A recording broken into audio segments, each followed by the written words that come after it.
just, we're so lucky to have this, you know? There's a lot of stuff that people don't even think about. I know that the air is poison and the sun's way too bright because they're trying to prevent us from being able to be self-sustaining, but let's try to forget about all that and just enjoy what we still have left, you know?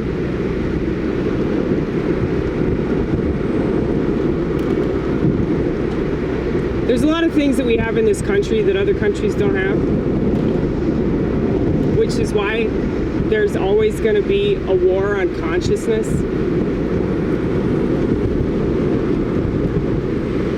Like, when it comes to consciousness, I would say that this is absolutely the worst country in the world.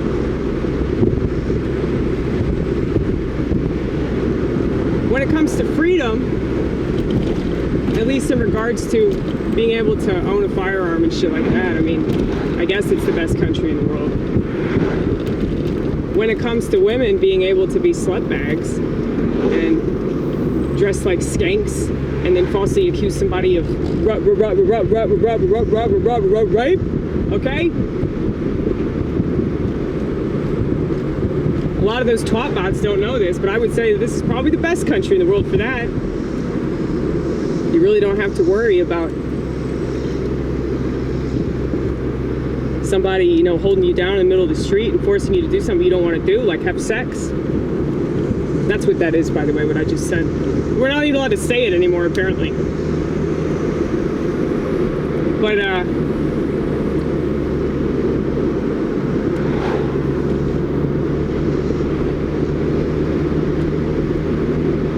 yeah, there's stuff that we can be grateful for. That other countries wouldn't allow me to wear this tank top and not be held down in the middle of the street forced to have sex. I wouldn't be able to just walk around without a man owning me. Like, I bitch about feminism all the time, but I will totally admit that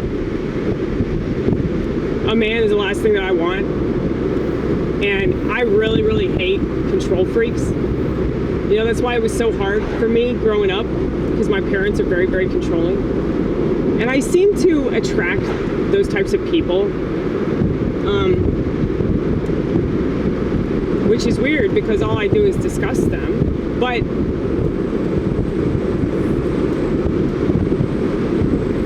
I just really, really hate that spirit. You know, it's a very evil spirit. It's very feminine. That stems from childhood trauma. And if you don't deal with the childhood trauma, you're just going to be trying to control everything around you, and you're just going to keep getting more and more frustrated because you can't. You know?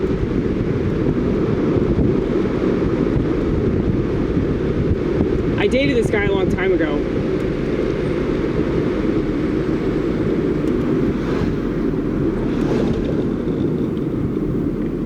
I called him out on something that was clearly inappropriate.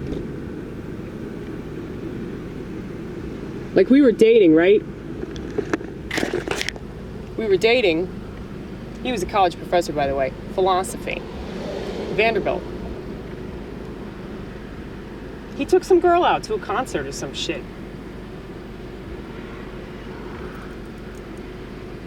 And I was like, dude, that's fucked up.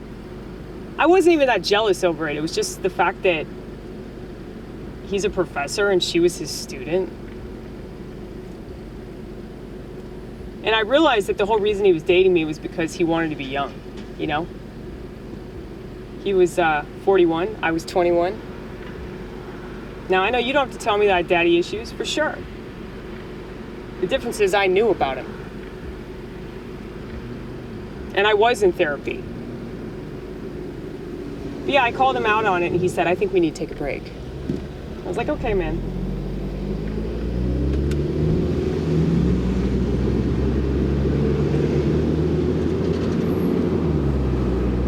Not even a week passes, and he calls me up and he says, I miss you. I want you back. was young and dumb, so I was like, yeah, okay. I don't even think we lasted another week because I broke it off because I realized that he was controlling. Like when I called him out on something that was clearly not right, he had an issue with it. But he definitely tried to violate my boundaries in the bedroom because when I told him, yeah, I don't want to do that, and then he tried to do that.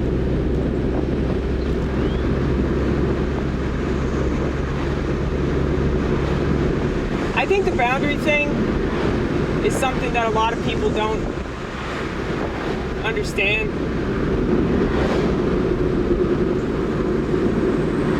But that's one thing I just don't put up with. And I think it's because, yeah, my parents were very controlling. And not because they're bad people. I think it's really just their generation that's like that. Because most boomers I know are like that.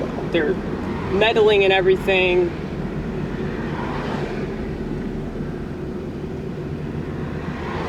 But, you know, I'm a mess, and I know I'm a mess. So, you know, they took it upon themselves to try to fix me and all that. And it didn't work, obviously.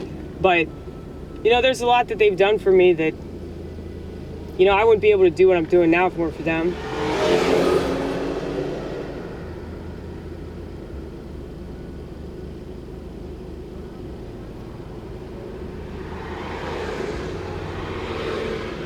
I believe I've told you about the dude that gave me all these keyboards. It's like he's been really instrumental, get it? Very instrumental in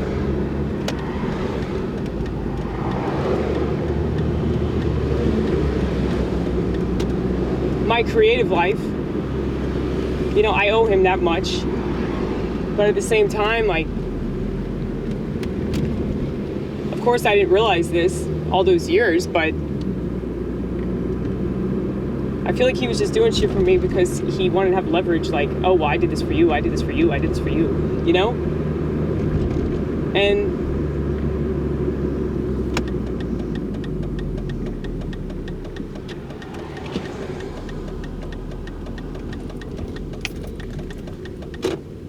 the ironic thing, maybe it's not ironic, but it's just weird.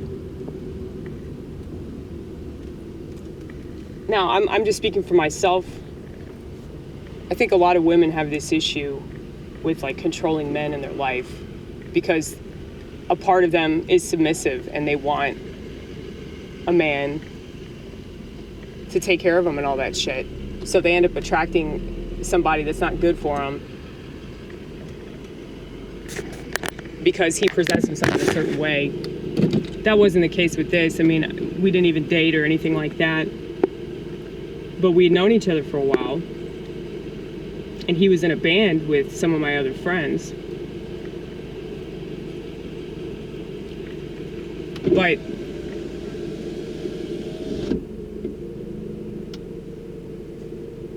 if somebody's controlling and they're either dating a person or they're married to a person or maybe they're just friends with a person who's not okay with that, like the more that they try to control the situation, the more likely they are to like push that person away. And that's exactly what happened. I get that sort of behavior because that's very like borderline personality-esque. That's why borderline personality and narcissist personality are like two sides of the same coin. So I can definitely understand that like jealous, possessive nature. I just know that it's bad. So, you know, when I was in relationships a while ago, well, you know, my original relationship in high school, like, God, that was such a doozy. But I knew that my relationships wouldn't work out because, like, every single relationship that I was in after that,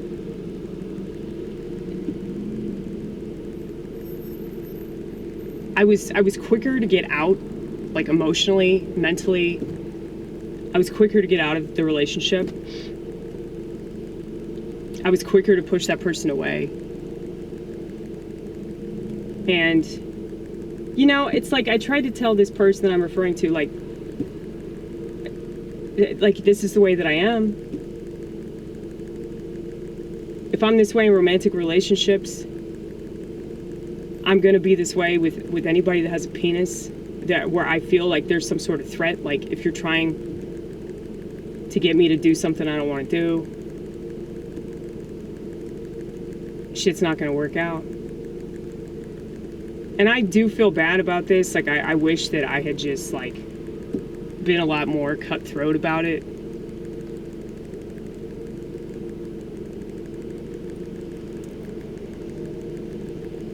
But I'm pretty sure that he hates my fucking guts now because I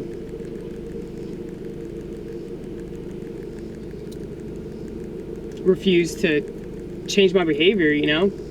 But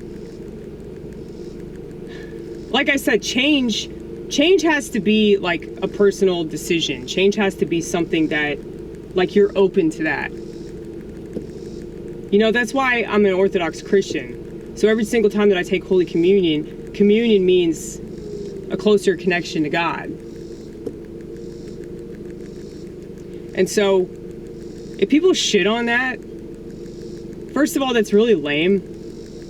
I get that there's a lot of hypocrisy in this country in regards to Christianity. That's mainly because of evangelical bullshit. I've yet to meet anyone in the Orthodox Church that's like that. Maybe it's because this is the West, and a lot of people haven't even heard of Orthodoxy in the West. So it's very unconventional in this country. But it's like I really am trying to grow up a little bit, you know? And so when somebody repeatedly undermines my efforts, all because I hurt them, because they had ridiculously high expectations of me, which I had proven over and over again that I was never going to meet. I mean, I just don't know what to do about that, you know? I'm still sorry about it, though.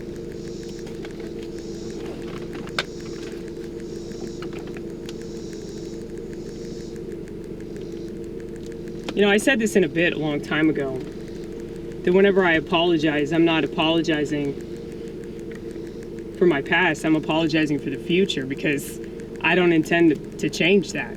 You know, if that pisses you off, like, well, I'm sorry, you're just gonna have to get used to it. You know, if you like me, I mean, that's what it's about. When you're friends with somebody or you love somebody, you have to put up with them.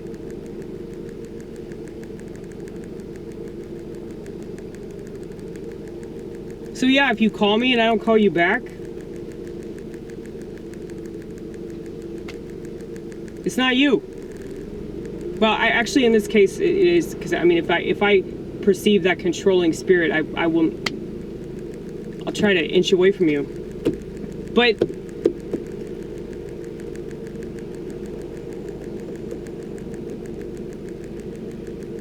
I do feel sorry for people, though, because I know that they have shitty childhoods. They've been neglected by their parents or their siblings. People just have a really hard time. And he's had a really hard life, you know, and I can see that. But I think it's made him real hard, and he just doesn't empathize with people, and he just assumes that everybody is just playing victim about everything. And I do think that a lot of people do play victim, and I think it's a very slippery slope with mental illness. But at the same time, it doesn't mean that it doesn't exist at all, you know? Especially if people don't know what it is.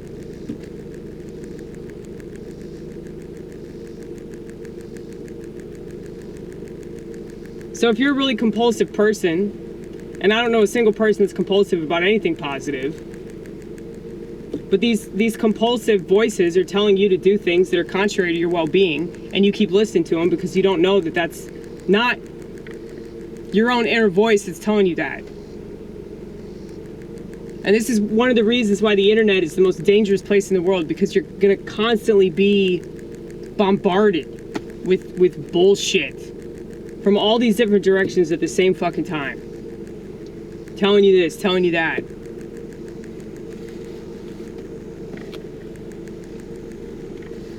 So, yeah, if you don't know, oh, I don't have to listen to this.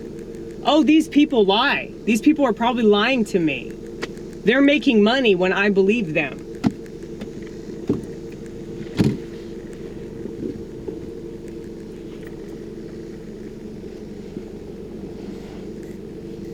If you don't know that you don't have to listen to authority figures, if you don't know that you don't have to succumb to peer pressure, if you don't know that you can be alone, you don't need other people to listen to you and validate you and motivate you and all this shit,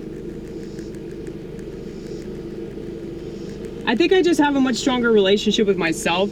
And so I'm not going to say that I don't understand. Like, that's got to be hard to not have that. You know, I really feel for people that don't have that. Because people look at me and feel sorry for me because I'm alone, I got cats or whatever. But it's like, are you kidding? I'm about to have a fucking party going into the grocery store, okay? And yeah, that's like the flip side of psychosis. That's the flip side of this, like, PTSD-esque sadness reel where I'm just crying nonstop, you know? The flip side is that I'm exceedingly happy. I have a lot of joy. I have a lot of gratitude. I'm able to appreciate things that I really don't think most people do. But yeah, like, forgive me if I seem like I'm haughty about anything. I don't want to be haughty ever. Because I'm not better than anybody. I'm just different. My perspective is different. My lifestyle is different. And you know, people that are really insecure are going to take offense to that.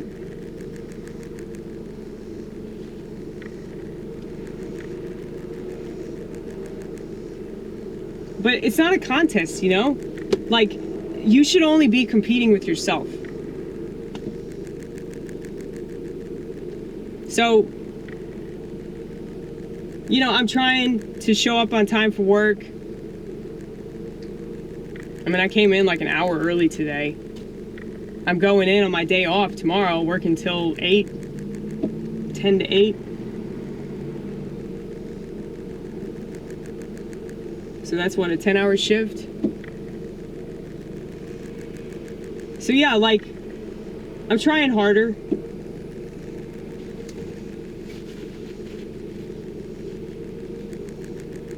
But you know, there's a lot of stuff that I do at work that other people don't do. But they're always on time, though. They don't have to try to be on time. They don't have to jump through hoops of fire, it seems, in order to show up on time. But they don't stock their station, and they don't think about, like, the next person that's gonna come in after their shift. But they're not me, you know? I can't expect that kind of work ethic from somebody that's not me. That just doesn't make logical sense. I can get annoyed, but to get pissed off about it and act like I'm so superior because of my work ethic, that's just bullshit, you know? Because we're all on a different path and we all have different obstacles and different experiences that are making us do things or not do things, and most people aren't even aware of them, okay? Keep that in mind.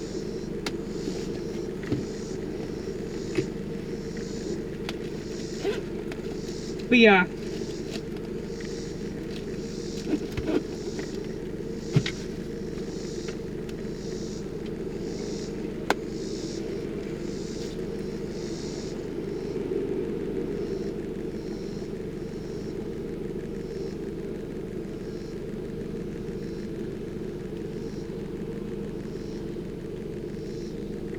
I'll give you an example.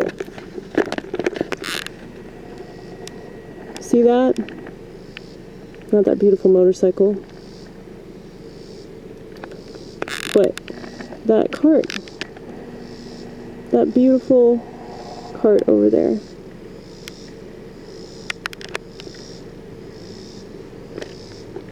I'm about to be the owner of that lonely cart. Okay? Think of the band, yes. Yeah, most people, they don't walk clear across the parking lot and take a cart back to the cart corral. They're not going to do that. I'm going to do that. But I don't think people are bad because they don't do that. There is a judgmental part of me that thinks that people are bad for leaving their cart right outside their car, even though the cart corrals, you know, just hop, skip, and jump away. But I don't know their reasoning for that. Perhaps their wife is pregnant and they need to get to the hospital. Perhaps somebody died and I don't know. I'm coming to the realization that, like, anytime that you assume anything, like, that's what makes you a piece of shit. Like, when you just think that you know that somebody has a particular circumstance, when you think, oh, well, you're not doing this out of spite, or you're doing this just to piss me off, you know, that's ridiculous. And so, like, I'm seeing it in other people, and I'm asking myself, okay, how does this remind you of yourself? Like, where are you like this?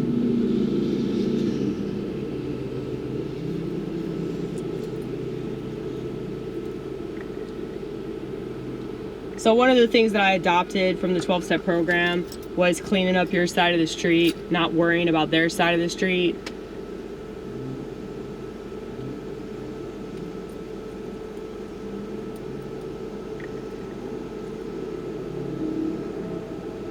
That's really hard to do, though, especially when you feel like somebody's wronged you. But if you're keeping score, you obviously don't trust that person, you know? If you're writing down a list of all the things that piss you off about somebody, or things that you find problematic about their personality, like, you clearly don't like them very much. So it's just not logical.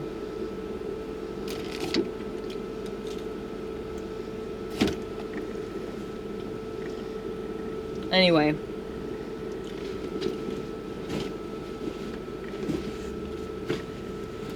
I guess I'm gonna go in here and get me some vegetables. Get me some vegetables and maybe some shrimp. I don't know.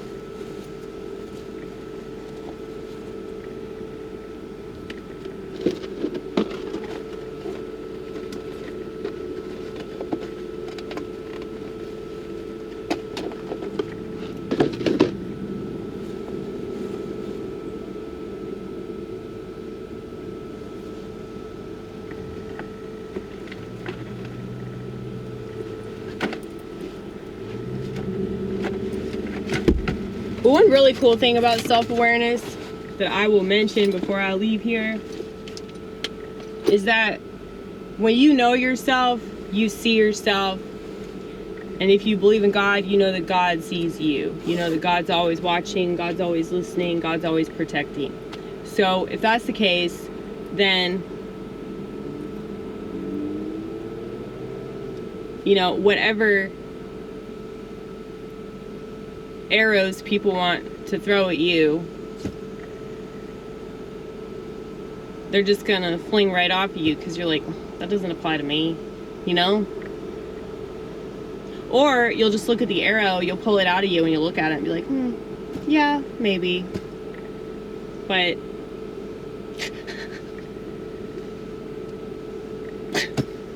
you like that visual? I like that visual a lot. But yeah, I really appreciate criticism. I really appreciate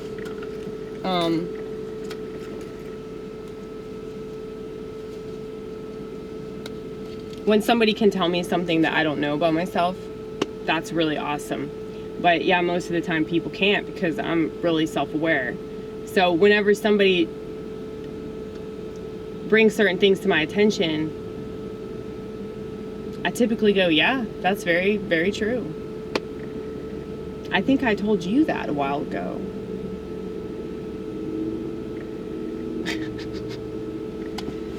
But anyway,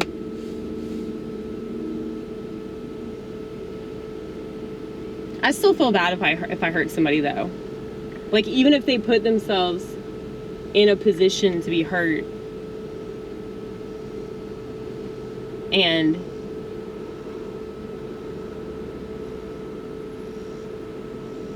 I had no intention of doing something that offended them in such a way. You know, I still feel bad about it because I wish that they weren't so sensitive. But, you know, I'm not going to bemoan that.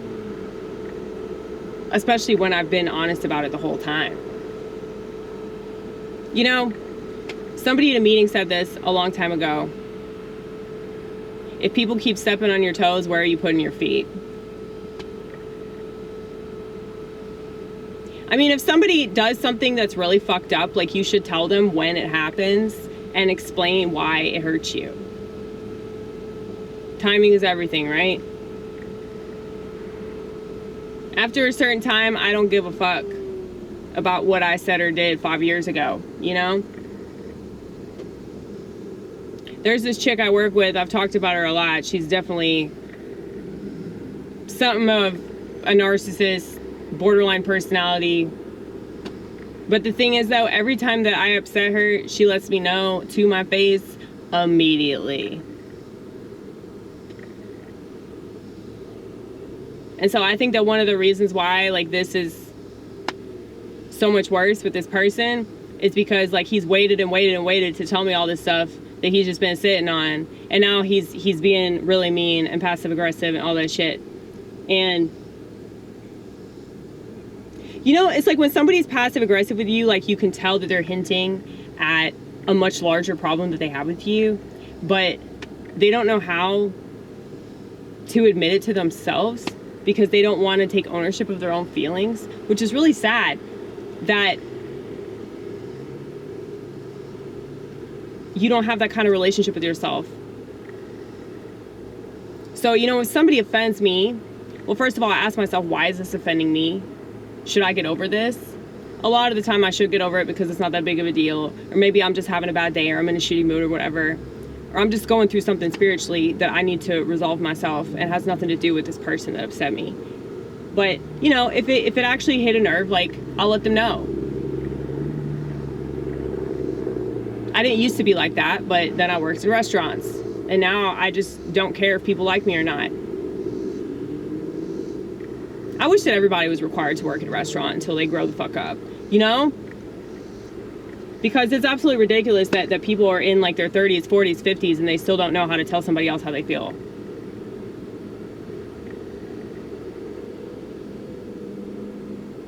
And then they react in such a way that I don't give a fuck because you're proven through your tactics that you're not a very emotionally mature person, and